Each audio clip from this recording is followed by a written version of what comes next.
is the very first thing you need to do to become healthy? Now, most people think that it's diet or nutrition, but it comes before that. People think that it's drinking more water or going to sleep on time, but it's actually before that too. The first thing you have to do before you can do anything in life is simply decide that you want to. Now, for those people who make a healthy decision in their lives, how many of them actually stick with it past 6 months? Now, before you answer that question, let me ask you a few more. How many people do you know that started a diet, but they never finished? How many people do you know that bought a gym membership, but they don't go? How many people do you know that bought one of those ab machines off of a commercial, but they don't use it?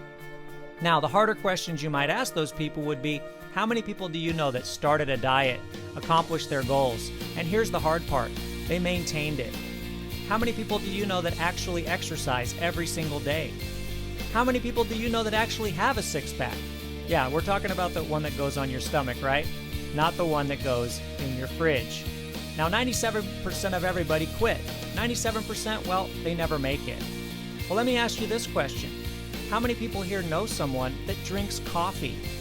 Now, here's the weird question. How often do they forget to drink it? Never. Why? Why do people never forget their coffee? Well, for some people like me, it's a slight addiction. For other people like this guy, it's a heavy addiction. In fact, it's the one addiction people use to help get rid of other addictions in life. It's the world's #1 comfort food, second largest traded commodity, second most consumed beverage other than water. Now, what do we do with coffee? Well, it's very simple. We make it good for you. Now, do we call it healthy coffee? Well, we used to, but calling it healthy coffee we found out didn't work very well. Well, what do I mean? Well, if I said, hey, would you like to try some healthy coffee? Most people would tell me, no thank you. I like coffee that tastes good. Well, because healthy and taste good, well, they don't always go together, do they? Would you like to try some healthy coffee? No thank you. I like coffee with caffeine in it. I mean, why else would I drink it? Or, would you like to try some healthy coffee? No thank you. I only drink real coffee. So instead of calling it healthy, well, we decided to call it what it really is. And that's enriched. Well, what does enriched even mean? Well, it simply means we're adding something new to real coffee.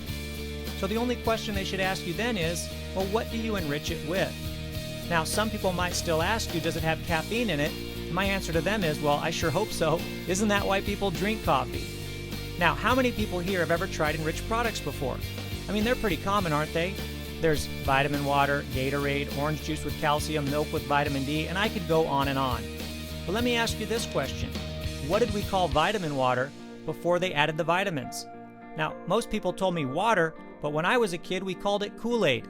You add some vitamins to Kool-Aid, and what happened? It became a billion-dollar industry. So do you think enriched products sell pretty well? Yeah, me too. And in 1997, we put Ganoderma in coffee. But why coffee? It's very simple. Everybody drinks it. But why else? Well, if I said, here, take these pills, what would you ask me? Well, why? What do they do? How are they going to help me? What are the side effects? Here, drink some of this juice. Well, why? What is it? What does it taste like? How is it going to help me? And why is it so expensive? Hey, would you like a cup of coffee? Well, sure, I'd love one. You see the difference? People already want to drink coffee. Well, how well does this work? Well, we're not doing $3 billion a year yet, but 800 million's not bad, is it? 7 million satisfied customers. But luckily for you guys, guess where they are? Yeah, they're not here. They're outside of North and South America. But guess where 80% of the world's coffee drinkers live? Yeah, they live in North and South America. So if we're doing $800 million a year, have 7 million satisfied customers in countries, well, that don't even like coffee that much, what do you think we're going to do here? Maybe just a little bit more? Quite possibly.